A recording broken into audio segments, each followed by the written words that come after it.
literatura. Então, nos pareceu, além de tudo, né, simbólico e propício que assim fosse. Então, professora, a palavra é sua e, mais uma vez, agradeço imensamente de estar conosco hoje, nos inspirando mais uma vez. Bom dia a todas, bom dia a todos. Eu queria dizer que eu estou tentando... Bom, a Melina falou que ela e a Estefânia são muito informais, eu, então, estou cada vez mais rumo a uma informalidade que sempre me caracterizou, né? Se eu sempre fui informal, o passar do tempo está me deixando mais informal ainda, e não ao contrário. Assim que aí chamo de Melina, eu chamo de Me e Estefânia Steph. Falta a Vera, que é a Vera, que está numa banca de doutorado em algum lugar do Brasil, a partir do computador, né? Eu estou tentando ver quem são os alunos, como é que eu estou vendo 22... peraí. Não, só para... Eu quero... A Estefânia comentou uma coisa que me chamou a atenção, então. Nós temos 45 aqui no momento conosco e estamos fazendo a transmissão pelas redes do SECONS também, prof. Mas o único que está aqui é o Gustavo, que está estudando, acho que na organização. Pois é. Em termos de participação de gênero, sim. Era isso que eu queria, a partir da fala da Steph, era isso que eu queria confirmar na lista. Bom, então, eu queria iniciar, digamos, manifestando uma insuficiência, que é a minha insuficiência de conhecimento sobre o tema. Tá? Eu digo isso como uma espécie de salvo-conduto, no sentido de que não sou uma especialista em política feminista e nem em constitucionalismo feminista. Então, e também dizer a vocês que, infelizmente, por conta dos temas teóricos, nossos diferentes, né, questões teóricas e interesses, eu estou muito aquém do que tem se escrito sobre esse tema. E, no momento mais presente, eu parabenizo a professora Estefânia, a professora Vera e a professora Melina, né, por fazer essa disciplina. Não é a primeira vez que ela está sendo ofertada, mas é importantíssima. E digo isso no seguinte sentido: a minha exposição ela é muito datada, tá? Então eu peço perdão, acho que com certeza a Melina, a Estefânia, algumas de vocês têm leituras mais atuais do que eu tenho sobre esse tema, que está muito na década de 80, muito na década de 90, mas eu vou fazer uma construção a partir da democracia. Acho que aqui é onde eu posso contribuir para essa reflexão, tá? Então, eu vou começar com uma pergunta da Judith Butler, em um livro de 1990, literalmente é século passado, chamado Gender Trouble, Feminism and the Subversion of Identity. Nesse livro, a Judith Butler pergunta: que nova forma assume a política quando a identidade, como fundamento comum, deixa de limitar o discurso de política feminista? Então, que nova forma assume a política quando a identidade, pensada como fundamento comum da política, deixa de limitar a política feminista? Eu acho que essa é a questão central que nós temos que nos ater. Eu fiz algumas anotações, para não me perder hoje, normalmente eu não faço anotação nenhuma em aula, mas hoje eu fiz, tá? Então eu vou acompanhar aqui o que eu pensei, né? Então, a primeira coisa que eu gostaria de pensar é a questão da não existência ou a impossibilidade ou a insuficiência de uma perspectiva essencialista quanto à mulher, quanto ao feminino, quanto ao gênero. Ou seja, na perspectiva da democracia, e da democracia como eu a penso, ou seja, democracia radical, a partir da Chantal Mouffe, eu acho que nós temos que nos afastar, de todas as maneiras, de uma perspectiva essencialista de sujeito, ou de mulher, ou de gênero, ou de cidadania. O que significa isso? Não existe uma essência que diga o que nós somos. Não existe uma essência que nos defina enquanto mulheres, ou enquanto gênero, ou enquanto feminismo, ou enquanto política feminista. Nós devemos buscar, digamos assim, as nossas possibilidades de identidade e identificação sempre de uma maneira, tendo a perspectiva de que a identidade ela é contingente, ela é precária. Jacques Derrida, que é um filósofo que eu admiro muito, vai dizer o seguinte, o outro como elemento externo constitutivo do sujeito. Nós nos identificamos a partir do outro. Nós nos construímos a partir do outro.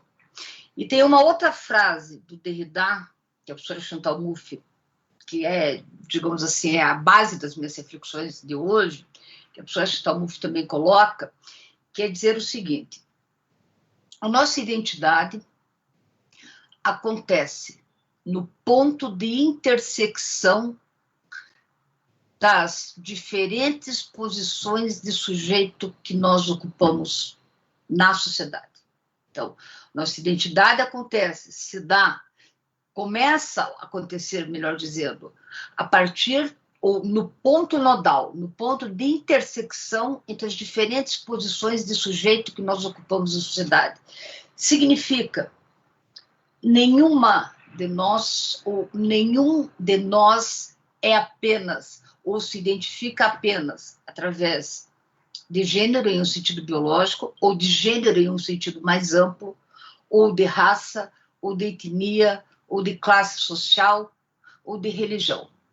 Nós ocupamos diferentes posições na sociedade. Nós somos vários, nós somos múltiplos. E é somente no encontro dessa multiplicidade das posições que nós ocupamos é que o nosso eu se dá a conhecer. Então, isso para mim é essencial. Desculpe a palavra essencial, para brincar aí com a ideia de essência, né? É fundamental, talvez. Embora eu também tenha dificuldade com a ideia de fundamental, de fundamentos, né? Mas sem ser tão preciosista nas palavras, senão eu não avanço. Vamos combater a ideia de uma essência no que nos toca enquanto mulheres e mesmo enquanto gênero. A própria ideia de LGBTQI+, nos dá uma possibilidade de conteúdos que eu acho que nós estamos ainda engatinhando na compreensão disso. Então, vamos pensar em nos afastar de uma ideia essencialista de mulheres ou até mesmo de feminismo. O que constitui o feminismo? Diversas feministas na década de 80, por exemplo, e aqui eu digo, estou datada, eu espero poder assistir às aulas de vocês no futuro para me atualizar nessas concepções, mas, né? Pensavam o feminismo e a política feminista como um espaço do amor, digamos assim, uma perspectiva da ética do amor em relação à ética da justiça masculina e liberal, ou da privacidade ou da maternidade. Feministas como Butler, como Carol Patman, já na década de 80, 90, superam essa ideia, né, da maternidade. O que caracteriza a relação da maternidade não necessariamente caracteriza o feminismo. Até porque maternidade também tem uma espécie de subordinação, pelo menos na sua, digamos assim, realização inicial. Subordinação essa que o próprio feminismo vai, então, questionar. Então, primeiro, aquela perspectiva que sempre orienta a minha reflexão, que é a perspectiva do constitucionalismo com a democracia. Bom, então nós inserimos aqui um algo a mais, ou talvez um especificador, um elemento de verticalização. constitucionalismo feminista. Aí, do outro lado da educação, democracia. Política feminista. Democracia radical pensada também como uma política feminista. Se nós colocarmos essa ideia de feminino nesses dois pontos da equação, aonde isso nos leva? Então, em primeiro lugar, eu diria, uma política feminista, ela está ligada àquilo que eu, na minha perspectiva de democracia, eu penso como um projeto político radical. Então, de que maneira nós podemos pensar um projeto político radical? Primeiro, fugindo do essencialismo, como eu já disse, fugindo do universalismo, e aqui eu faço um pequeno parênteses, né, para dizer que, para efeitos conceituais e de elaboração mesmo conceitual, eu diria que a democracia moderna é a democracia liberal. E a Chantal Mouffe vai dizer, não com essas palavras, que nós não precisamos reinventar a roda. Significa, a reinventar a roda é a expressão minha, significa o seguinte: a democracia liberal, ela se fundamenta em duas tradições distintas de pensamento. O pensamento democrático, pautado pela ideia da autonomia pública, soberania popular, igualdade. O pensamento liberal, pautado pela ideia de direitos individuais, autonomia privada, liberdade. Nessa associação, nós falamos em democracia moderna, que é a democracia liberal. Dois princípios ético-político-constitutivos: igualdade e liberdade. Nós não precisamos, e aqui é a Chantal falando, nós não precisamos ir buscar nada mais do que liberdade e igualdade. Pois liberdade e igualdade, se realizadas, realizariam o sonho da modernidade, realizariam a democracia, realizariam a ideia de justiça e assim por diante. A questão é, o que nós identificamos como liberdade e igualdade? E daí, então, afastar essa ideia de um essencialismo, né, e de que nós nos constituímos a partir de diferentes perspectivas, nos cabe buscar algumas semelhanças.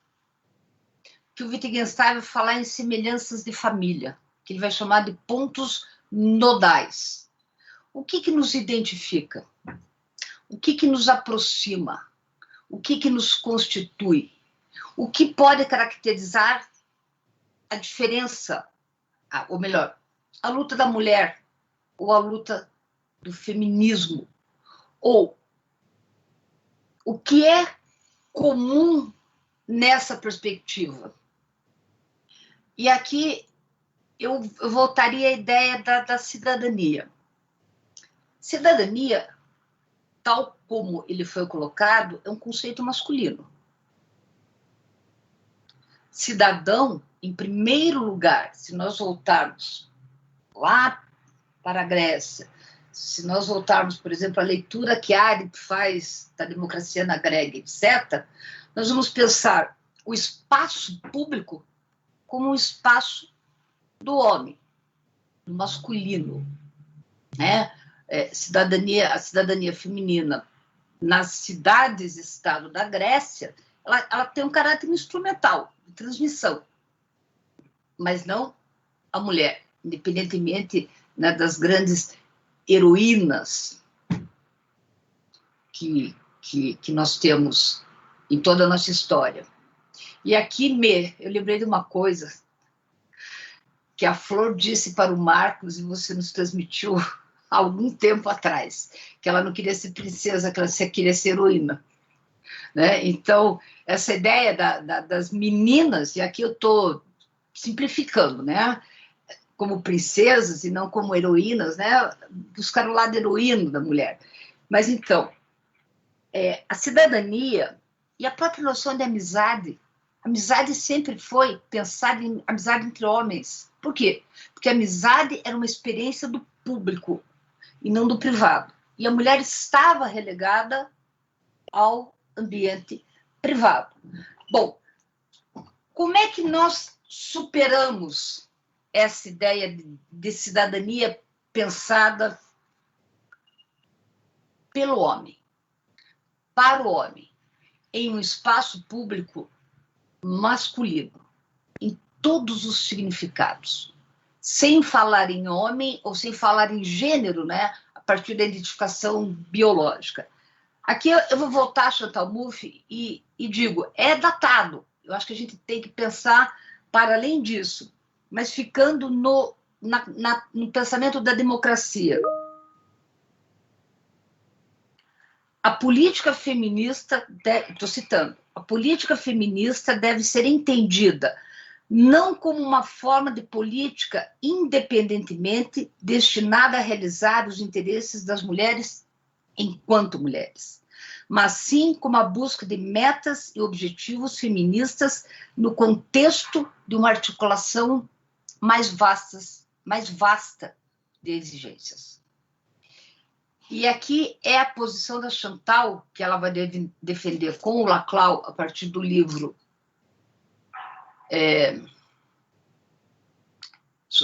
Hegemonia e como uma estratégia para o socialismo, né?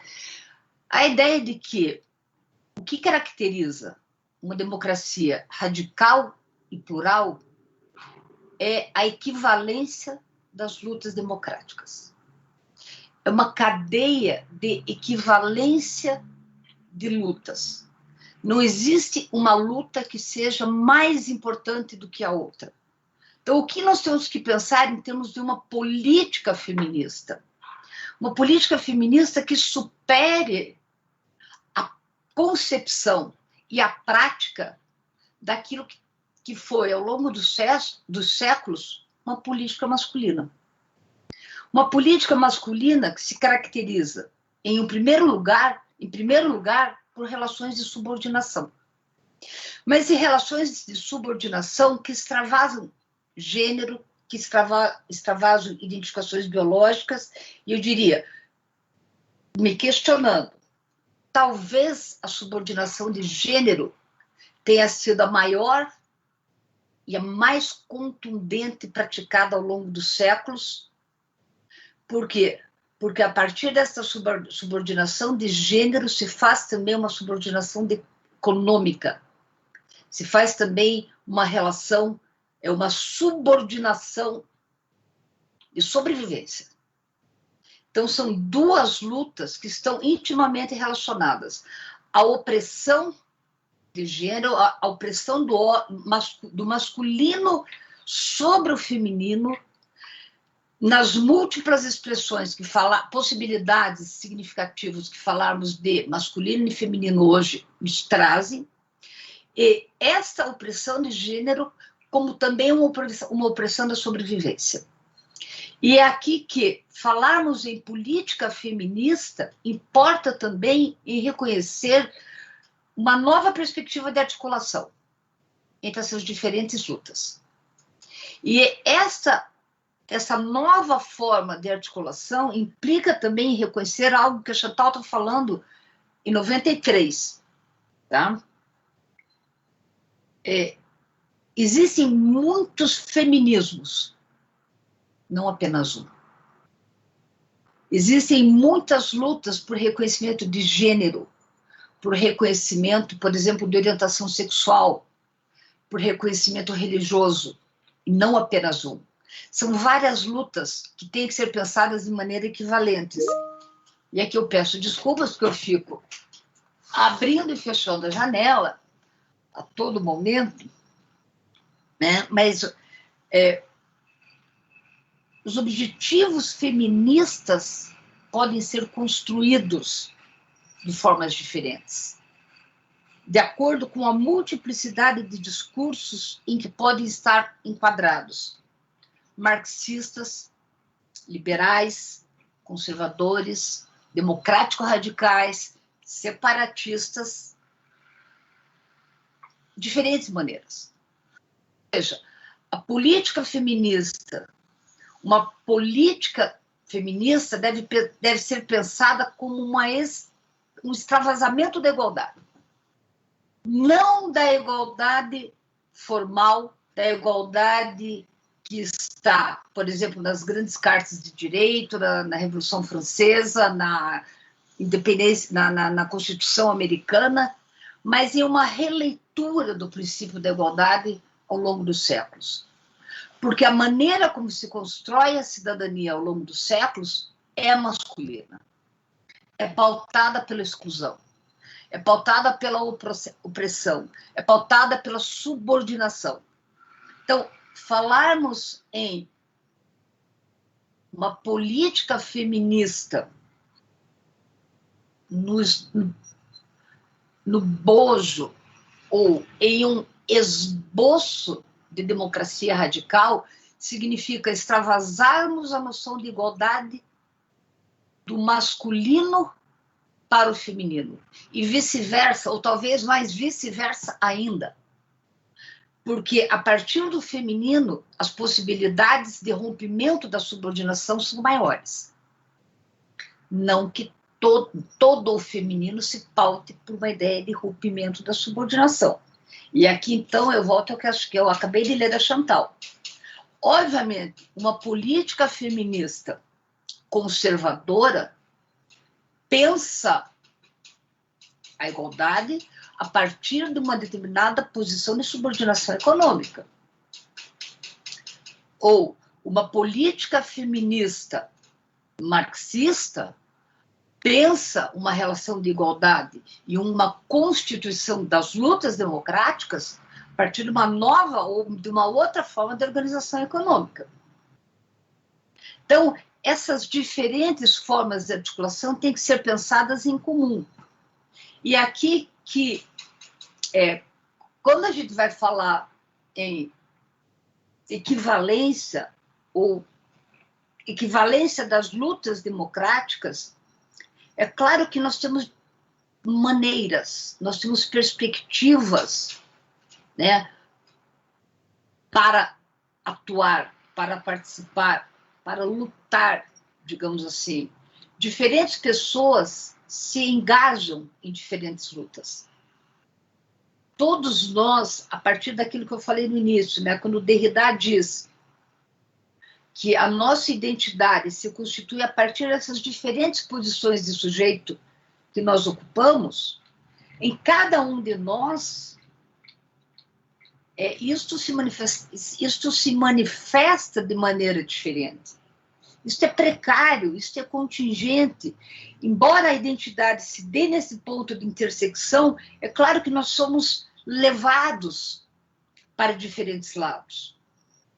Por uma questão de temporalidade, por uma questão de espacialidade, de contingência, ou seja, é precário. De que maneira nós nos identificamos com essas lutas? Por que nós nos engajamos em uma luta, por exemplo, pautada pela ideia de gênero, ou pautada pela ideia de orientação sexual, ou pautada... E aqui eu não chamaria de uma luta, mas eu chamaria de uma transcendência, né, que é a questão da religião, como nós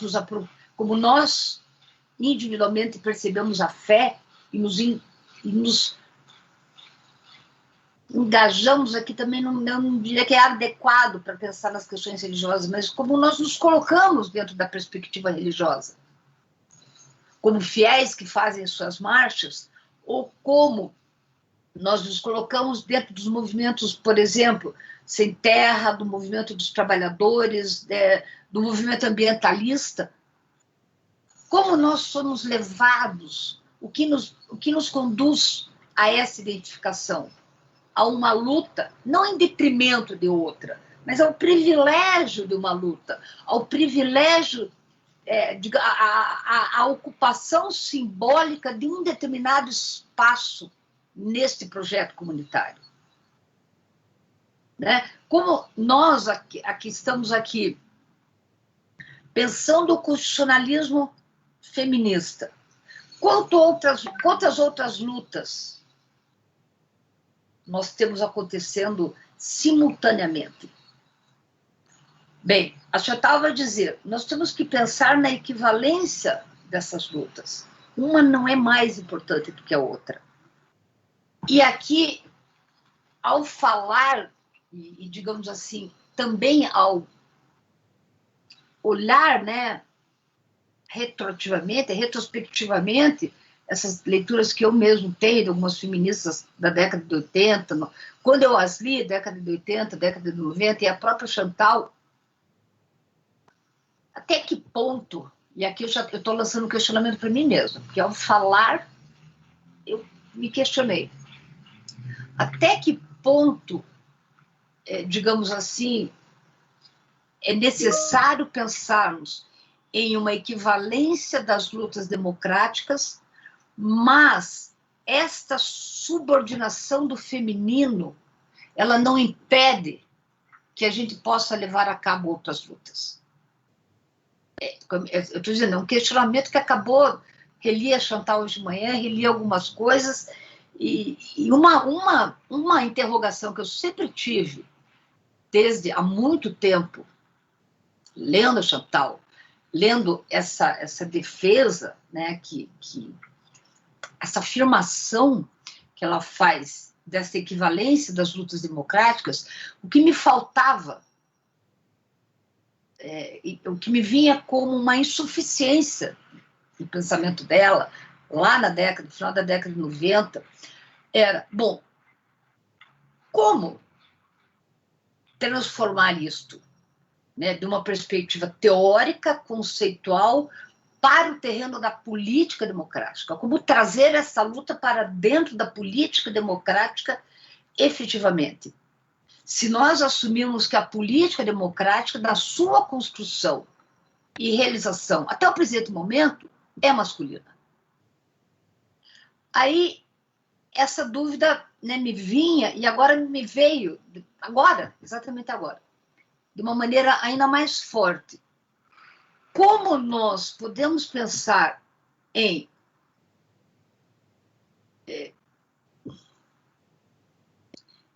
afirmar uma importância dessas lutas se nós não formos capazes de romper com essa subordinação que é constitutiva da própria ideia de democracia? Acho que é aqui que eu quero chegar, né? Quando a Chantal diz aqui, e como eu disse, eu estou pensando realmente em voz alta,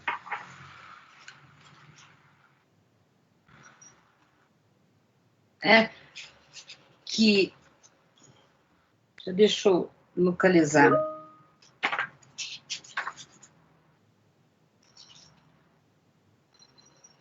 Ela vai dizer assim, no livro O Regresso Político: pretendo defender que as limitações da concepção moderna de cidadania devem ser solucionadas, não tornando a diferença sexual politicamente relevante para sua definição, mas construindo um novo conceito de cidadania, em que a diferença sexual se torne efetivamente irrelevante. A Chantal está usando um vocabulário que eu acho que é até datado, né? Melina, Stefânia, vocês me corrijam. Eu acho que agora, assim, ao ouvir, né, quando a gente fala em diferença sexual, eu acho que existem novas formas, imagino, de pensarmos essas questões, porque o sexo também me parece muito... um conceito muito reducionista naquilo que eu estou imaginando. Então, vamos pensar em outras diferenças que a gente deve tornar irrelevantes, para que a gente possa realizar o projeto democrático. O que nos leva, então, a pensar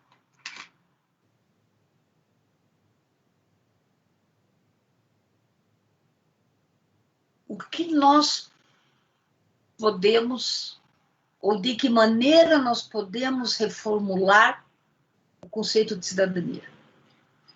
De que maneira nós podemos pensar a cidadania talvez muito mais como feminina do que masculina. Elucubrando, melhor dizendo, aqui a ideia do feminismo como uma posição, como uma leitura que nos habilita a romper subordinações. Pensando o lugar do feminino como um lugar mais apto a romper os diferentes tipos de opressão e subordinações que o masculino nos opôs durante séculos de democracia pensada a partir do masculino, pensada a partir do espaço público enquanto espaço masculino. E aqui eu gostaria realmente de ouvi-las. Eu acho que eu falando, me vieram muito mais dúvidas do que efetivamente reflexões consolidadas a partir daí. Eu gostaria de ouvir a Melinda, de ouvir a Estefânia, de ouvir a todas, já que nós temos apenas o Gustavo, ou em inglês, eu diria, hoje, né, a gente fala o she, quando a gente fala o indefinido, né, em português, a gente não faz isso ainda, a gente ainda se vê naquela contingência de colocar ou o xizinho no todas com X, ou falarmos, fazer a barra, né? Um orientando meu, o Paulo Sobrinho, escreveu a dissertação de mestrado dele no feminino, mas se sentiu na obrigação de explicar o porquê que ele estava usando o feminino na introdução. Mas foi o único trabalho que eu orientei até hoje, né, em português, que usou o feminino como posição, como marca, como marcador de identificação, como posição de sujeito, né? Então, como nós temos apenas o Gustavo no masculino aqui, ou pelo menos nessa construção, eu gostaria de ouvi-los. E como disse, ao falar, mais dúvidas do que respostas me vieram. Eu peguei a Butler hoje de manhã, então, acho que a partir de uma citação da Chantal, e a própria Chantal, e daí as questões vieram se acumulando. Então, eu estou muito mais no sentido da indagação do que da afirmação.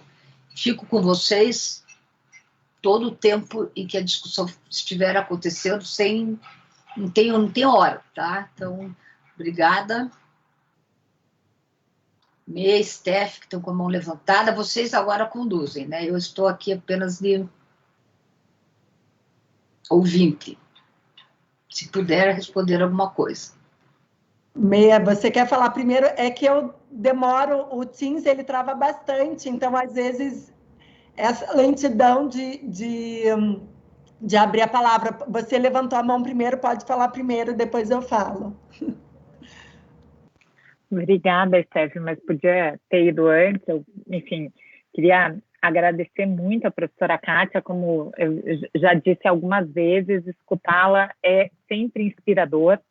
E o que me parece bastante curioso, prof, é que, apesar de você ter ressaltado algumas vezes na sua fala que a reflexão é datada, ou que talvez um ou outro termo poderiam ter, né, uma atualização hoje, mas eu acho que nós ainda estamos lá, né? A Chantal ainda é muito atual na reflexão dela, e acho que, na verdade, o que nós estamos fazendo no momento contemporâneo é se segurando para não retroceder, né, ainda mais além do século passado. Então, eu acho que a gente ainda, e eu acho que esse é o grande desafio do constitucionalismo feminista, nós não conseguimos introjetar essa bagagem dentro do direito constitucional brasileiro de modo satisfatório, né? Óbvio, temos, enfim, importantes e meritórias reflexões, mas no modo sistemático, se apropriar disso como um conteúdo do direito constitucional, ver isso como uma reflexão do direito constitucional, não das constitucionalistas que são interessadas pelo tema porque são mulheres, né? Eu acho que esse é o desafio que se coloca. E algumas coisas, prof, que você colocou, eu acho que chamam a debates muito atuais. Eu queria pontuar só de modo muito rápido.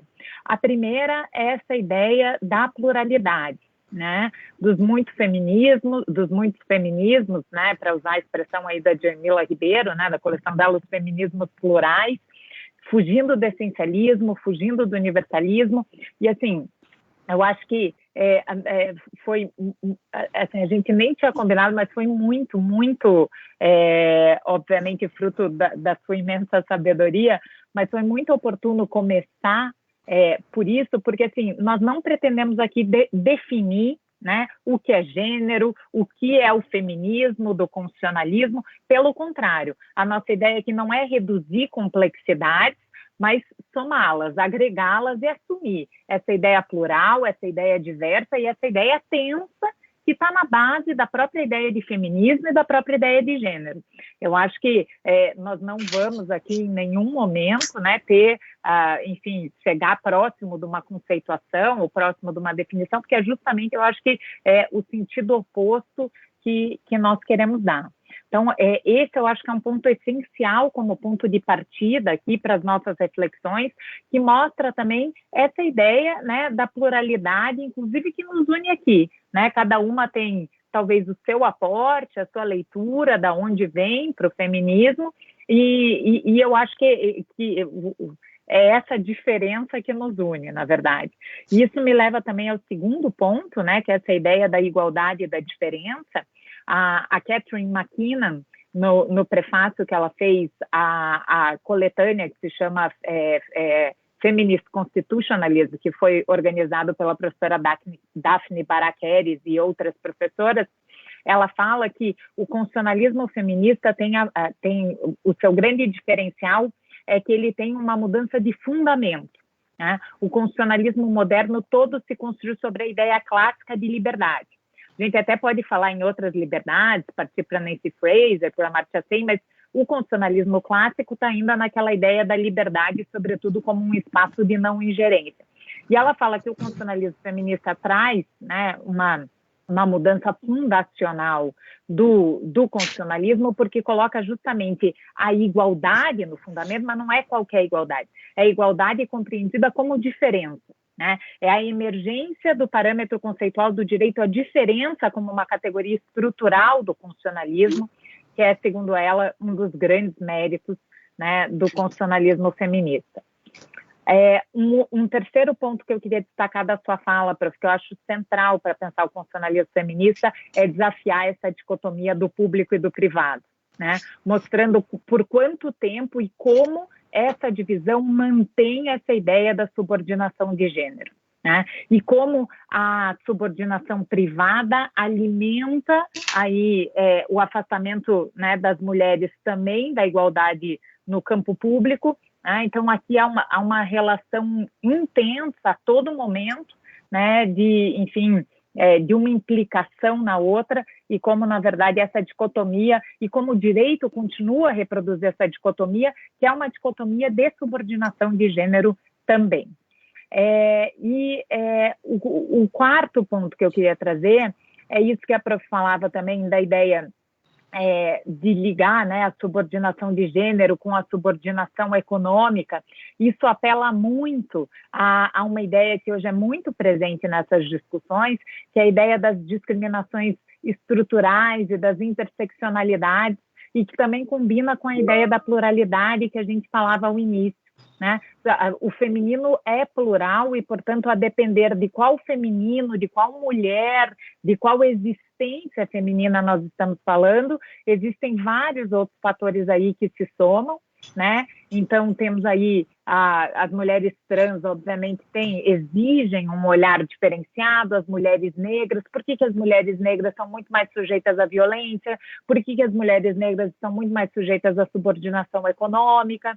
Né? Então, vários outros fatores que nos levam a essa ideia também das interseccionalidades e da discriminação estrutural, que é um conceito que eu acho bastante relevante também dentro dessas discussões. E o quinto e último ponto que eu queria, enfim, me somar é nessa sua indagação, e eu anotei ela, e eu acho que nós temos que ficar com ela ao longo aqui das nossas discussões todas, né? Pensar a cidadania de uma forma mais feminina. Eu acho que o direito constitucional tem que, em si, repensar o próprio conceito de cidadania, né? O que nós falamos quando queremos dizer, né, do ser cidadão, incluir nisso necessariamente uma lente de gênero, né, no repensar dessa categoria. Então, eram esses os 5 pontos que eu queria só destacar. Eu acho que são 5 pontos centrais da agenda contemporânea do constitucionalismo feminista, portanto, não acho, ao contrário, prof, nada datada, sua reflexão muito contemporânea, muito atual e, mais uma vez, muito inspiradora. Acho que não poderíamos ter começado mesmo com uma reflexão melhor para levar adiante os nossos debates. Eram essas as observações que eu queria fazer e passo a palavra para a professora Stefânia. E desculpe eu quebrar a lógica, Imagina, professora. Desculpe, eu só queria fazer umas pontuações, porque eu sou do tipo que esquece. Eu até anotei aqui, mas mesmo anotando, se eu não me colocar logo, eu perco. Então, eu queria frisar algumas coisas que a menina falou. Primeiro, eu acho muito importante essa ideia de falar que o constitucionalismo feminista não deve ser pensado a partir de mulheres que estão levando a cabo essa proposta. Nós temos que pensar um constitucionalismo a partir da perspectiva do feminismo, o que necessariamente, digamos assim, necessariamente tem que trazer mais pessoas para essa luta. Homens. Pessoas que não estão identificadas porque não se colocam na perspectiva do feminino ou do feminismo ou de lutas feministas. Então, a Stefânia lembrou bem no começo da aula, né, Steph? E eu pedi para olhar aqui a lista de participantes, só mulheres. Onde estão os nossos alunos? Aqui falando enquanto professora, né, da faculdade. Fora o Gustavo, que está aqui do organizador, eu não sei se ele estaria como voluntário, hein, Gustavo?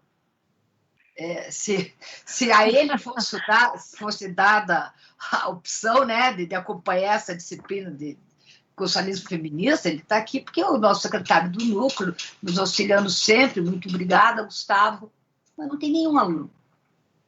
Então, constitucionalismo feminista no âmbito do setor de ciências jurídicas da Federal agora é uma questão das alunas. Então, aqui já tem um ponto, né? A Stefânia levantou, estamos pontuando agora. Eu queria só, rapidamente, recuperar, né, aquela ideia que vem desde a Grécia, o público como espaço do masculino. O público sempre foi espaço do homem, sempre foi espaço do masculino. Tem um amigo meu, que é um grande filósofo, né? Não é porque é meu amigo, mas ao contrário, Paco, Francisco Ortega, tem um livro chamado Genealogias da Amizade. Ele tem, nesse livro Genealogias da Amizade, o Paco vai falar com muita propriedade, desde a filia grega, daí depois romana, amizade na Renascença, na modernidade. E tem um capítulo muito interessante, amizades femininas, que eu acho que... Não sei se esse livro está disponível, vocês que são rápidas aí no...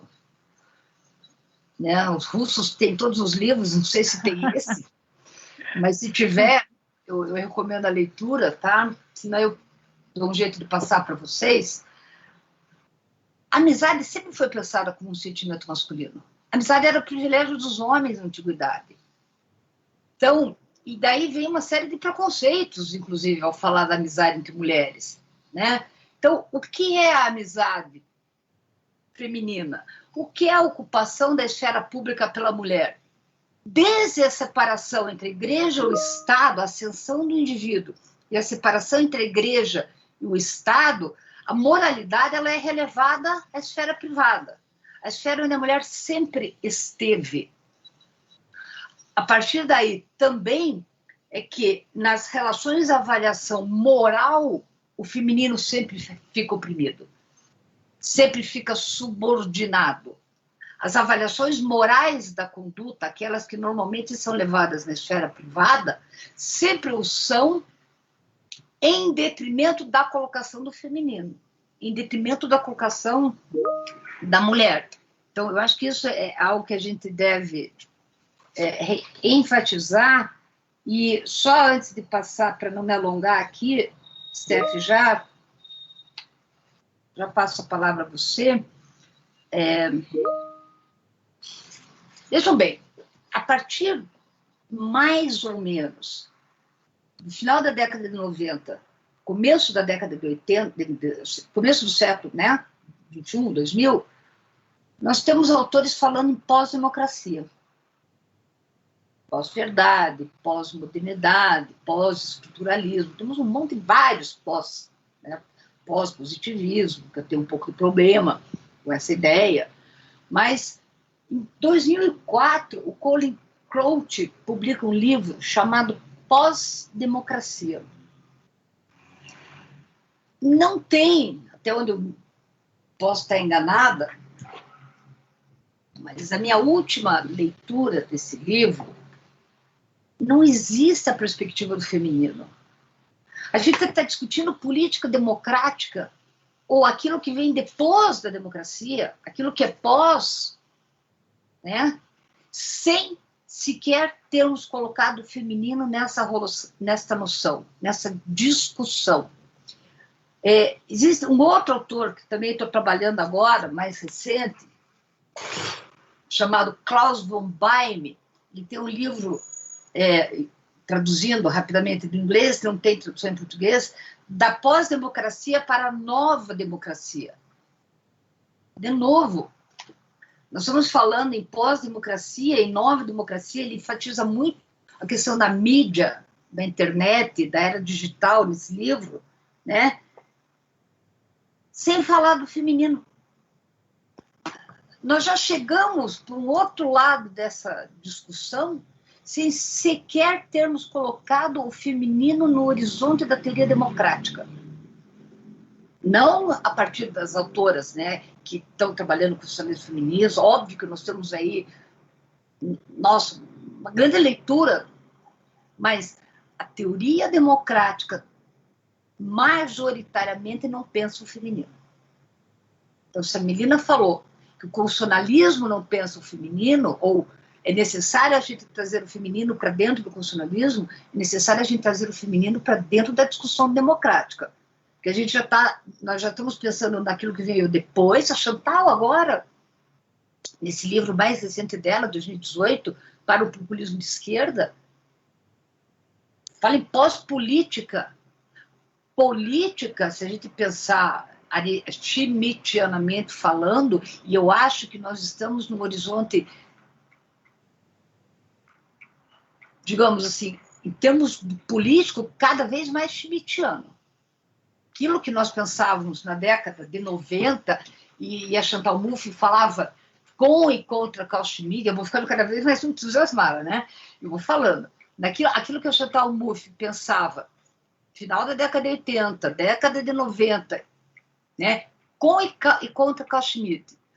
O político, na perspectiva schmittiana, e aqui eu com e contra, pensado por uma relação de nós, eles. Uma inimizade ou uma diferença de um grau, de uma intensidade tal que o inimigo, na visão de Carl Schmitt, reconhecido pelo soberano, é o soberano que reconhece o inimigo é sempre público, e aqui já tem uma diferença, né? Se a gente pensar os inimigos hoje, quem é que a gente está chamando de inimigo? Schmitt pensava o inimigo como inimigo público. E essa diferença, esse antagonismo, era de tal monta que se reconhecia a possibilidade de eliminação física do outro. Pois bem, decorridos aí década de 30, início do século XX, mas já no final do século, do século passado,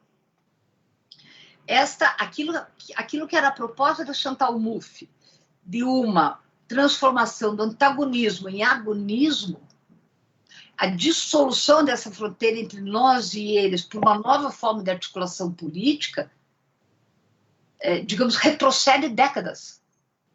O político, talvez o conceito schmittiano de político, nunca tenha estado tão vivo quanto nesse começo do século XXI.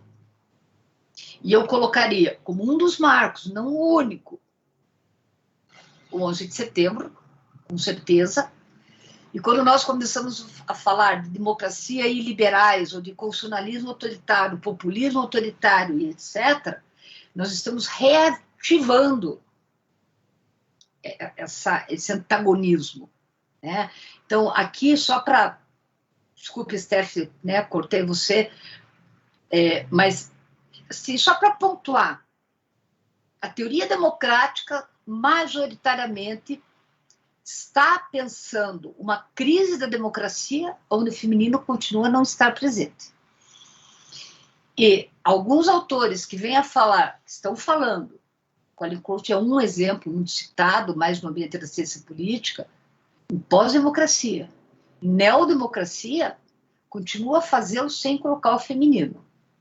Então, essas possibilidades que a articulação do feminino com outras lutas, ou feminismos, teorias democráticas, assim como eu falo teorias do direito do plural, eu diria que aqui reside a possibilidade, e afirmando a minha total concordância com a Mê, né, nessas interseccionalidades, que é uma discriminação estrutural em várias matrizes. Steph?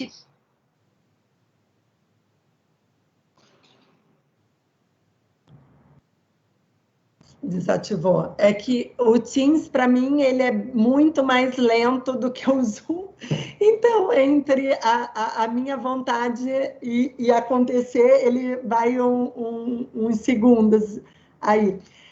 Acho que foi ótima a fala da professora Kátia para iniciar os debates. Acho que o tema da democracia dentro do direito constitucional talvez seja aí dos pilares, né, ou o tema fundacional do direito constitucional, e também de construção da interpretação a partir da participação democrática. E nisso, os dados agora na eleição de vereadores no estado do Paraná demonstram ainda a ausência de representatividade das mulheres na política, e também aquilo que a professora Kátia colocou, de que as mulheres sempre ficaram no espaço privado, a professora Melina também falou. Então, essa questão da subordinação moral, familiar, econômica, ela se dá nessa divisão, né, e na responsabilização do trabalho doméstico, que não permite, portanto, a igualdade no espaço público, né? E isso é naturalizado.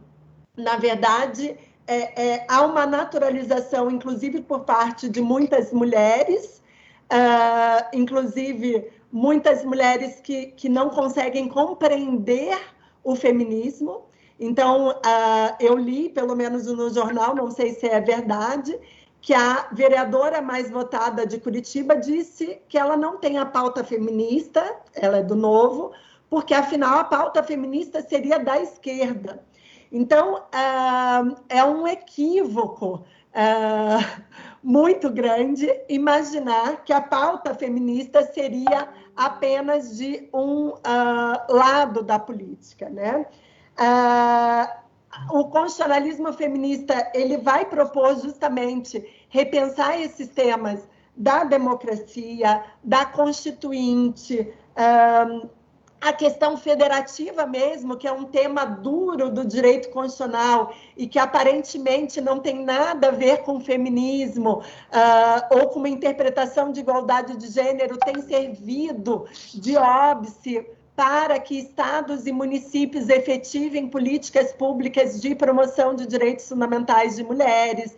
Então, é tentar girar o olhar para colocar um filtro de gênero. A gente pode pensar na interpretação constitucional a partir de uma visão inclusiva de gênero, direitos fundamentais, enfim.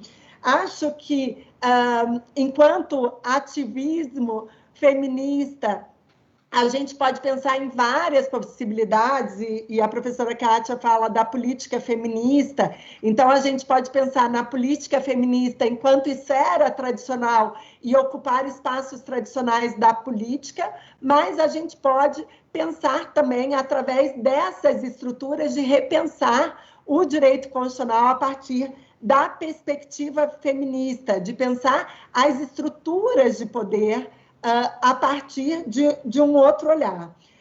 Outra questão que eu acho que é bem importante, que a professora Kátia colocou, a questão da subordinação a partir da religião.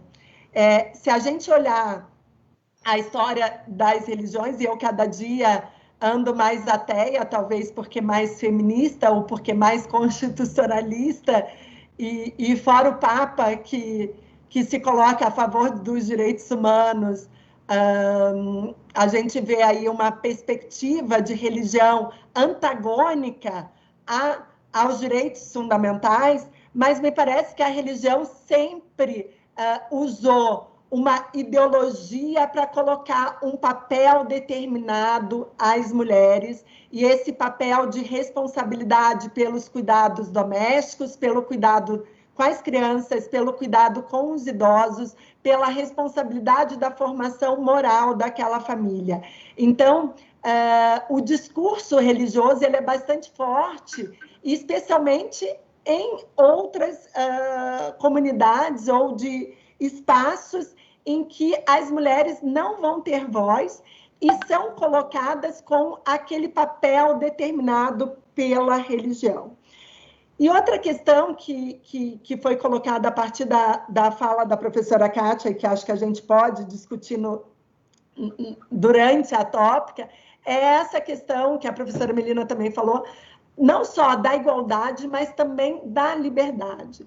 Embora a gente consiga discutir igualdade das mulheres, né, ainda com as dificuldades, com as naturalizações impostas, a liberdade não nos é concedida a ser discutida. Nós não temos liberdade igual. Esse tema, nas discussões jurídicas, ele passa ao lado. As questões de aborto não são enfrentadas a partir da liberdade, elas são enfrentadas a partir da dignidade, a partir da saúde pública, mas a liberdade da mulher, ela não é pensada a partir de um direito igual. Inclusive, teve uma aluna minha no mestrado que fez uma pesquisa na América Latina para tentar verificar os fundamentos da discussão dos temas do aborto, e, de fato, o tema da liberdade ou da autonomia da mulher, ele não é colocado no debate público. Então, isso é preciso ser colocado urgente.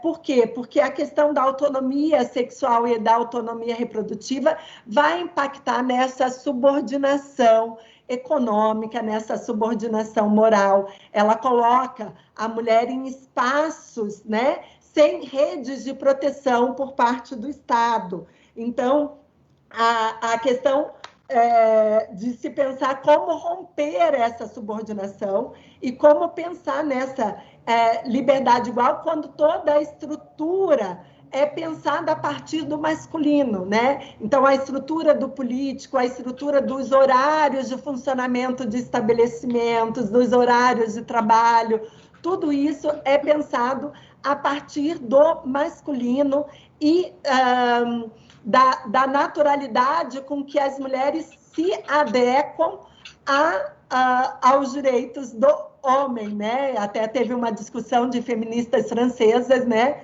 De que a Declaração dos Direitos deveria ser a Declaração dos Direitos da mulher e da cidadã também.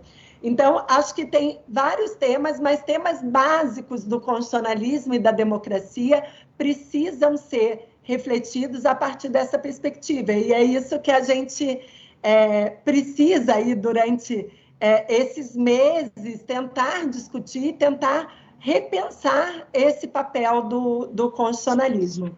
E aí eu abro para vocês também falarem. Antes de abrir, posso só fazer, rapidamente pontuar uma coisa que a Steph falou agora. Logo de início, você falou de uma vereadora, né, a vereadora mais votada em Curitiba, do Novo, que diz que ela não era advoga uma causa feminista porque isso é uma questão de esquerda, né? Eu acho que essa é uma das grandes confusões, digamos, que se faz em relação a quase todas as lutas democráticas que nós podemos ter ou pensar. Então, a causa do meio ambiente é de esquerda. A causa da orientação por gênero, orientação sexual, é de esquerda. A luta feminista é de esquerda. Tudo é de esquerda. Tudo que tenha como, de alguma maneira, tudo aquilo que possa comprometer. E quando a gente fala comprometer, vamos fazer um movimento inverso. Prometer, comprometer, colocar em risco a promessa. Qual é a promessa da modernidade? A promessa da modernidade é, em termos políticos, a democracia, né? E a realização dos direitos individuais. Em termos epistemológicos, é a razão, é o universalismo. Tudo aquilo que compromete, põe em risco essa promessa da modernidade, é uma pauta de esquerda. Então, a Stefânia trouxe bem isso. Não é. Isso que a Chantal Mouffe falava lá em 1993. Diferentes objetivos feministas poderem ser construídos de formas diferentes, de acordo com a multiplicidade de discursos em que podem estar enquadrados. Marxista, liberal, democrático radical, evangélico, etc, etc, etc. Não é uma pauta de esquerda. Falar em feminismo, em direitos das mulheres, direitos reprodutivos, etc., não pode ser só pensado como pauta de esquerda, né? Eu acho que essas as eleições de domingo, elas dão assim um pouquinho de esperança. Mas, ao mesmo tempo que dá um pouquinho de esperança, porque tivemos eleição, aumenta a participação feminista, aumenta a participação negra na política, de transgêneros e assim por diante, mas é tudo muito ínfimo ainda, né? E, se vocês me permitirem uma reflexão que eu venho fazendo ultimamente mesmo. Para mim, uma das maiores ameaças hoje, e que eu diria que deve ser uma das nossas grandes lutas dentro da Constituição e do espaço da democracia, é a afirmação do Estado laico. Se nós não formos capazes de afirmar na prática da democracia representativa, do sufrágio, a laicidade do Estado, nós estaremos caminhando, sim, para uma dissolução da democracia, tal como nós pensamos a democracia moderna, liberdade e igualdade. Então, era o que eu queria colocar. Estou aqui para eventuais questionamentos. Prof, nós temos uma pergunta aqui no chat, e a Cris também está com a mão levantada. Eu vou ler a pergunta do chat, e daí eu passo a palavra à Cris, para a gente fazer em bloco aqui. A pergunta é da Thaís Valentini. Senhora Kátia, com relação à subordinação de gênero e classe, nesse escalonamento de subordinação, ao pensar a não universalização e o não essencialismo, a raça estaria em primeira instância, entendendo que a raça está impressa na pele, diferente do gênero, que se pode usar de passabilidade? Então, essa é a pergunta da Thaís, está no chat. Eu passo a palavra também à Cris, que eu acho que pode fazer a pergunta, e daí a professora responde as duas na sequência.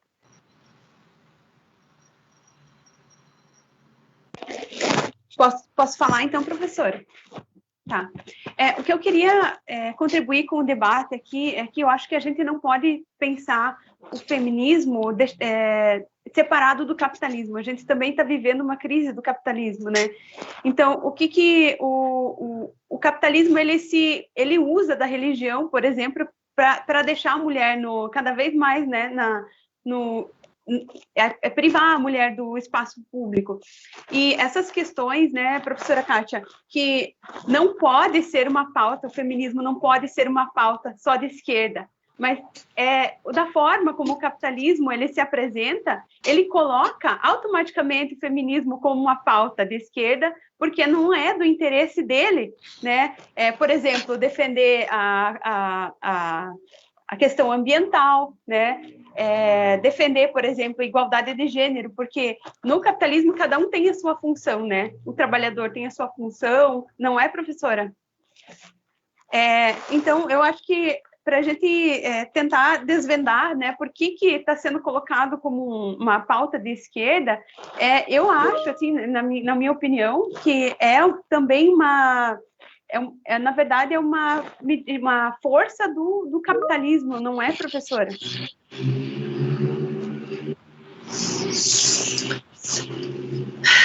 Veja, são duas questões.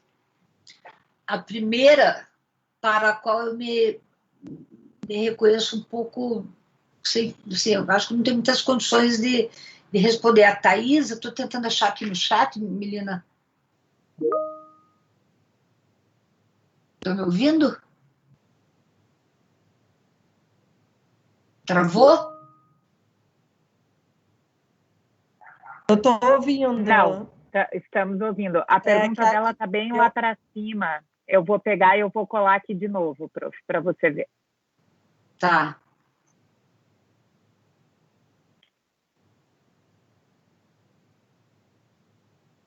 Pronto. Colocou-me? Tá. Eu sou meio devagar com esses...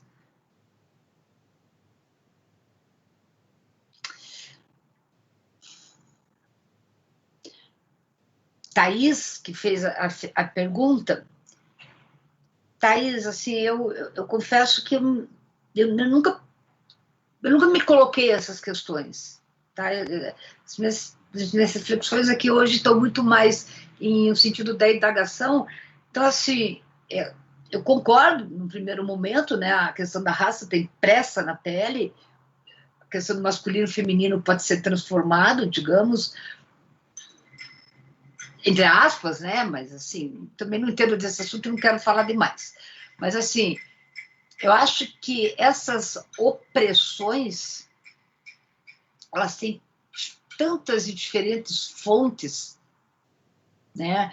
E, ao mesmo tempo, eu volto aqui ao que o Derrida fala, aquilo que nos identifica, né?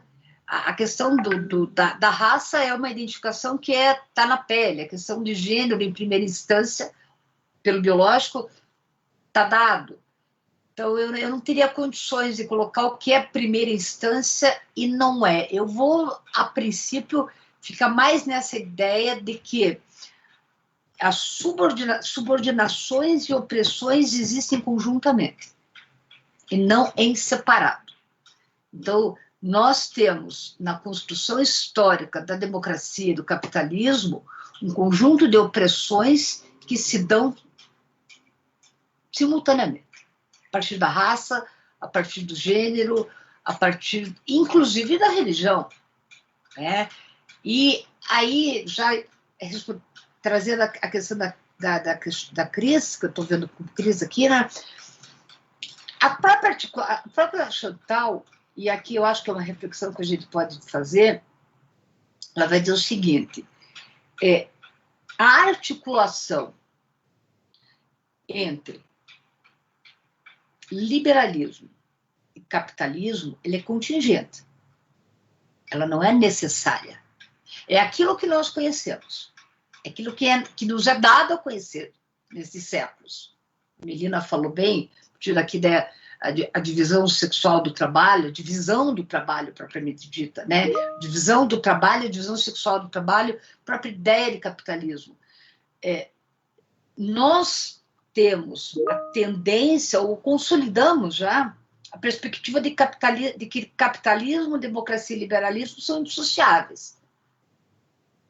Bom, o modo de organização da produção capitalista é contingente.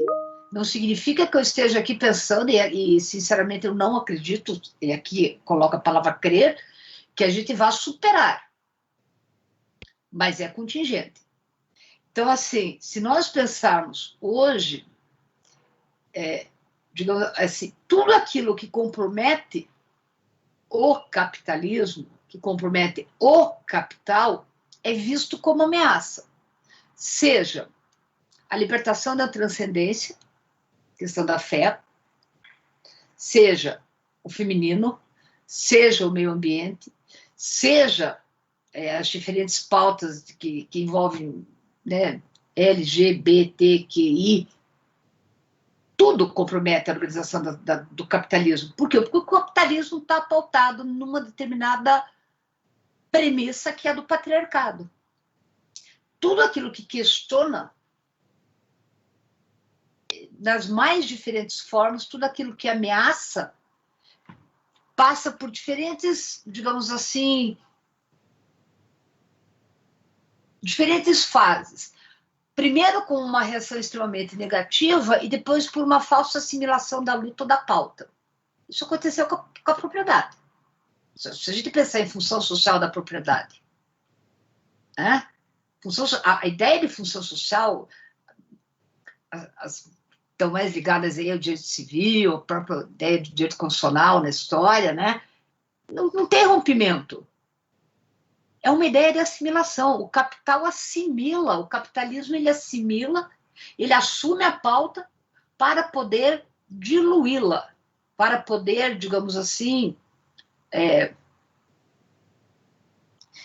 não vou dizer enfraquecê-la, mas para que o capitalismo possa se manter viável ao longo dos séculos, ele tem que encampar, de alguma maneira, diferentes lutas. Isso acontece com a propriedade privada, isso acontece com o meio ambiente, isso acontece com a empresa, com o contrato, função social do contrato, função social da empresa. O que está na base do contrato? O que está na base da ideia de liberdade contratual? Trocas econômicas. O contrato é a fase jurídica de uma troca econômica. Trocas econômicas estão pautadas por diferenças na apropriação de bens. Isso é da história da economia. Então, quando a gente fala em função social do contrato, isso necessariamente, é que eu estou me aventurando, necessariamente significa pensar uma reconstituição da ideia da autonomia, que não se coloca. Mas, para mim, é ainda mais, digamos assim, com todo respeito, né, aos meus amigos e amigas que trabalham com esse tema, tem uma grande amiga, a Fábio, que trabalha com responsabilidade social da empresa, função social, eu tenho, para mim, empresa e função social, e aqui eu vou um pouco para a linha do professor Marés, é quase como uma contradição. Empresa é empresa capitalista. E aqui eu estou sendo simplista. Me perdoem pela simplificação. Né? Então, o capitalismo tem pautas que vão sendo assimiladas ao longo dos séculos e que permitem a sua viabilização. Né? A própria ideia do neoliberalismo passa por isso. Quando a Chantal fala em pós-democracia, nesse texto por um populismo de esquerda, que é de 2018, ela vai falar em pós-verdade, pós-política, pós-democracia, para daí pensar o populismo, são pautas que continuam dentro de uma determinada lógica e que a financiarização do capital, a partir do final da década de 60, 70 e 80, compromete. Vide a crise de 2008. Então, o próprio capital, digamos assim, demanda novas formas de articulação para que ele possa continuar como ator principal, digamos. O capital é o ator principal das pautas políticas, constitucionais e assim por diante. É necessário também pensar uma outra lógica. Eu vou me aventurar a partir daqui, não quero fazer isso, não quero simplificar. Escuto vocês. Prof, temos tempo ainda para uma última pergunta? Claro. Então, queria passar a palavra à Juliana para fazer a pergunta. Eu não sei se teria alguém mais que gostaria de falar, porque daí nesse bloco de perguntas a gente encerra os debates. Juliana, a palavra é sua.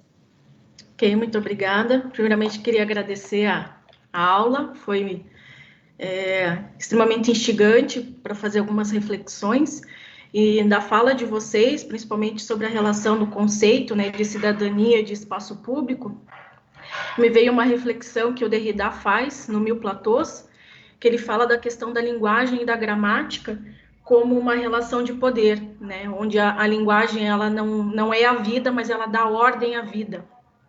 E num outro trecho ele fala que a linguagem ela está como um discurso indireto, né? Ou seja, sempre tem alguém que fala e o outro que escuta, né? E que não há uma sincronicidade, digamos assim, dentro da minha leitura, entre aquele que fala e aquele que escuta.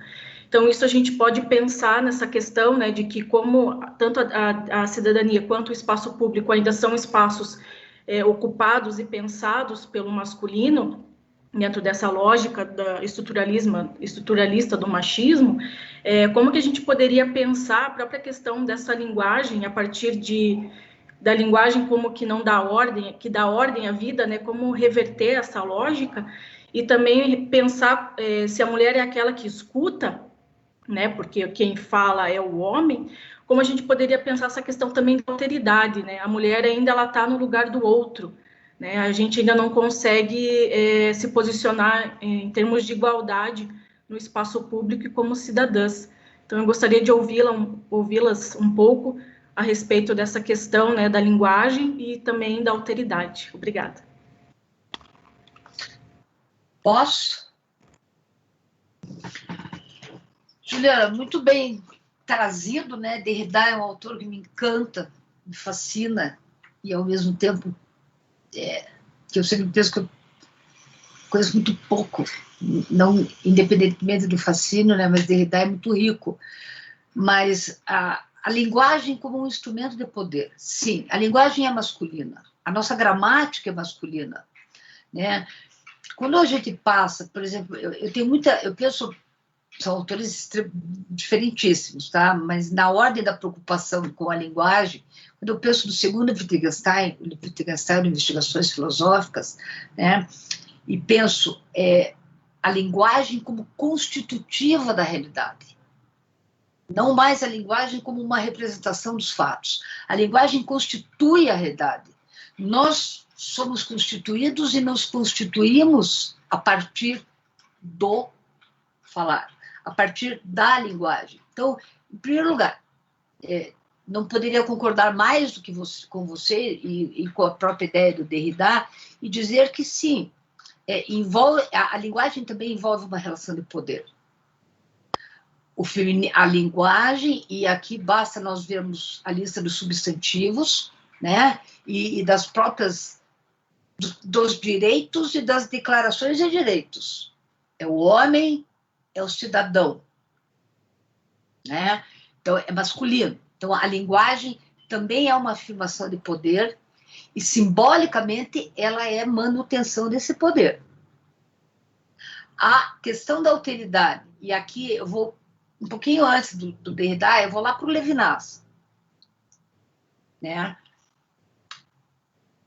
A justiça como uma infinita responsabilidade para com o outro. Existe aí diferença entre Derrida e Levinas, né, na ideia. Derrida se apropria dessa noção de justiça do Levinas, se apropria, então tem algumas questões a serem levantadas, né? Mas, se nós pensarmos a justiça como esta infinita responsabilidade para com o outro, como faz o Levinas no Thinking of the Other, principalmente, e não sei aonde que eu falei isso de ontem para hoje, não sei o que eu estava falando. Sinceramente, não sei aonde que eu trouxe o Levinas, esse livro. Foi até escrito, agora me falta. Eu fiz uma coisa de ontem, não lembro onde que eu escrevi isso. Mas a justiça como uma infinita responsabilidade para com o outro, eu diria, a mulher ainda tem ainda é este outro que nós desconhecemos, o feminino, né? Quando Levinas vai falar no outro, ele vai dizer que o prefácio da Naoce mesmo. Sabia que... Gente, não foi ontem, foi sábado. Eu estava pensando sobre isso, então minha memória ainda está dando rasgos. Tá, então, foi isso que eu fui buscar o Levinas. Mas, então, Quando nós pensamos esse outro, tá? A busca do outro, ela contém sempre uma violência, porque nós buscamos no outro o eu, o nós. Então, é por isso que em Levinas a busca por justiça é sempre infinita na medida em que não se realiza. E eu diria assim, nós podemos pensar o feminino como esse outro, que está em uma relação de subordinação também na linguagem. Continua sendo, na linguagem do constitucionalismo, na linguagem da democracia, destinatário e não emissor. Receptor e não emissor. Então, eu diria assim, tem uma relação de poder aqui que precisa ser vencida. Legal você trazer Derrida aí para reflexão. Continuo disponível, vocês é que sabem do horário de vocês. Eu queria só acrescentar aqui uma provocação, prof, à luz, obviamente, né, do meu campo de estudo mais próximo, que são os direitos humanos. Eu sempre insisto muito com os meus alunos, eu sempre digo que isso não é uma questão só terminológica, é uma questão que revela a própria ideia, né, de como nós vamos nos referir aos direitos.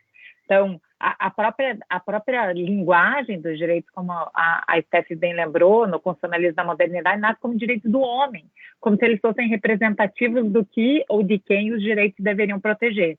E depois, quando a gente evolui para a própria linguagem dos direitos humanos, ainda que ela seja mais inclusiva, ela também não representa no todo a experiência feminina, porque quando a gente vai se referir às mulheres, a gente fala nos direitos humanos das mulheres. Não se encontra equivalente expressão para falar nos direitos humanos dos homens. A gente só fala direitos humanos quando a gente quer se referir a eles.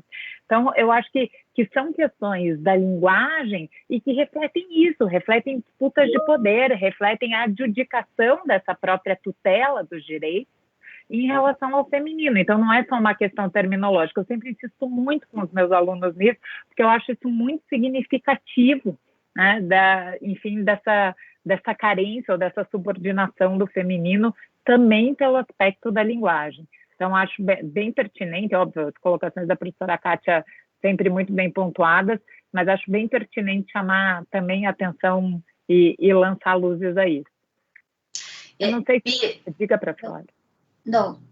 Bom, se vocês me deixarem, eu vou indo. Então, eu queria fazer pontuar, é que essa questão da terminológica, para mim, é sempre muito importante. Sempre. Não é preciosismo, não é, digamos assim, retórica, tá? Eu acho que nós pontuamos a partir da escolha do sujeito, a partir da escolha do tempo verbal, a partir da escolha do substantivo. Nós nos colocamos a partir dessas escolhas. Tanto é que eu tive só recentemente, não tão recentemente em termos de anos, né? Vocês todas se incluem nesse recentemente, com poucas exceções, que eu comecei a usar o eu. Primeiro aquela coisa da advogada, né? Que já fui em algum momento, é que a gente usa muito a primeira pessoa do plural. Daí a pesquisa acadêmica nos obriga a usar o impessoal. Aí de tanto ler, e a partir da minha experiência também, né, com inglês, na prática, inclusive, assim, inserida, que eu comecei a pensar, a usar eu. Né? Eu penso, eu falo, eu considero, eu coloco, eu proponho. E não mais aquela coisa da primeira pessoa do plural, onde você se dilui, e nem é do impessoal, onde você não existe. Porque é como se tivesse um texto e alguém que não é responsável pela escrita do texto. Então, eu acho isso fundamental. E queria dizer também, eu peço perdão, que eu me deixei levar pela... Né, na hora que eu falei de capitalismo, contrato, etc., eu simplifiquei. Eu sou muito... Eu sempre digo para meus alunos que a mesa de bar, Alcione tem uma música, onde ela vai dizer, onde ela diz que a mesa de... Como é que é? Que a mesa de bar é o espaço maior da democracia. Porque a mesa de bar admite tudo. Derrida diz que o espaço mais democrático possível é a literatura. Então, Derrida, né? Então, a literatura é o espaço mais democrático que nós podemos experimentar. E Alcione, trazendo para o nosso lado, vai dizer que a mesa do bar é o espaço mais democrático que nós podemos experimentar. Então, eu sempre digo para os alunos, achismos é para a mesa do bar.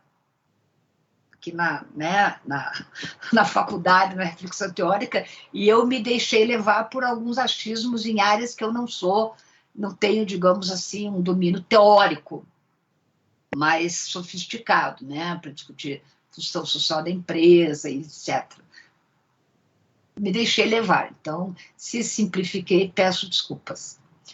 Continuo disponível, sei que vocês têm que falar da parte formal, mas se alguém mais quiser fazer alguma consideração.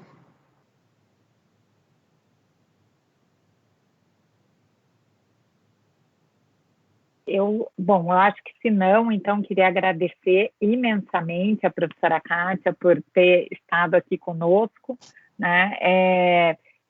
Enfim, enquanto a professora Kátia falava, né, até os achismos dela são muito bem fundamentados, então acho que não tem nada o que se desculpar, prof. E eu acho que, enfim, me lembrava aqui agora da Justice Ginsburg, que ela falava que a gente tem que sempre lutar pelas coisas que a gente gosta, mas de uma maneira que faça outras pessoas se juntarem à nossa luta. E eu acho que essa disciplina é muito exemplificativa. Eu fui sua aluna, a Estefânia foi sua aluna, sua orientanda, então acho que ela é muito exemplificativa aí da inspiração, né, que as suas aulas, as suas ideias, a sua luta são. Então, queria agradecer, reitero o que eu já disse, acho que não poderíamos ter começado de outra maneira, melhor do que essa. Agradecer também a Estefânia e a professora Vera, que, né, são, enfim, parceiras aí nessas reflexões dentro do direito constitucional, são, enfim, parceiras na academia, na amizade, na vida, que é isso que também nos constitui. E também queria deixar um agradecimento especial à Ana Letícia Scudellari, nossa monitora, que possibilitou muitas aí das nossas alunas ouvintes o acesso do Teams, nos ajudou bastante aí, enfim, para estarmos aqui todas reunidas virtualmente hoje. Muito obrigada, Ana. E também agradecer ao Gustavo, que é sempre, enfim, uma força de trabalho dentro do SICOMS, que sempre nos ajuda nas mais variadas frentes, inclusive aos finais de semana, quando eu insisto em incomodá-lo. Muito obrigada, Gustavo, sempre também pela sua dedicação e ajuda. Então, acho que feito isso, vou passar a palavra à Steph, daí nós podemos, enfim, encerrar esse primeiro momento e daí deixar aqueles que não são propriamente alunos da graduação livres para poder, enfim, realizar o seu direito aos alimentos. Aí nós vamos ser rapidinho, só passar algumas questões um pouco mais formais da disciplina. Steph. Não, eu achei ótima a discussão que a professora Kátia trouxe e acho que a gente precisa da teoria do direito, né? A professora Kátia me inspirou a pensar o direito constitucional também a partir da teoria do direito, ou com o diálogo da teoria do direito, e uma das questões mais importantes, assim, que é a reflexão dos significados, né? Então, essa questão colocada da linguagem, ela é importante e os significados que são colocados, né? O simbólico disso também, então não só na linguagem jurídica, mesmo a professora Kátia falou que orientou uma dissertação toda escrita no feminino. Eu li uma tese da USP sobre precedentes escrita no feminino, então quando falava, porque as juízas, as promotoras, ou aquilo, no primeiro momento, ele é estranho, e o fato de ser estranho ler no feminino é para mostrar porque esses espaços sempre foram ocupados por homens, e ainda muitos espaços de poder são ocupados por homens, ainda na linguagem, no dia a dia, às vezes, né, a mulher é a bonita, a querida, a menina. Então, como o simbolismo coloca um espaço definido para homens e para mulheres de maneira diferente. Então, até, Kátia, você está convidada, porque eu sei que tem muitas teóricas da teoria do direito com grupos feministas de teoria do direito, que em outros países, que elas que começaram, acho que foram as professoras de teoria do direito que começaram a trazer para o direito os estudos feministas, né, de teoria. Então, a gente até precisa da teoria do direito para repensar também o direito constitucional, que é impossível pensar o direito constitucional sem a teoria do direito. E vou ver se eu acho também para postar, enfim, no Teams, os estudos. Tem um termo até específico, eu procurei agora na Amazon, mas não é o livro que eu estava imaginando, que eu penso pela capa, mas a questão do feminismo e da escravidão. Então, esse estudo é muito forte nos Estados Unidos. Não sei como é no Brasil, talvez eu que não tenha pesquisado, talvez tenha estudos a respeito, mas talvez em algum momento a gente possa também trazer esse debate da história da escravidão e do papel da mulher negra durante a escravidão, como isso se reproduz também hoje, né, do papel da mulher.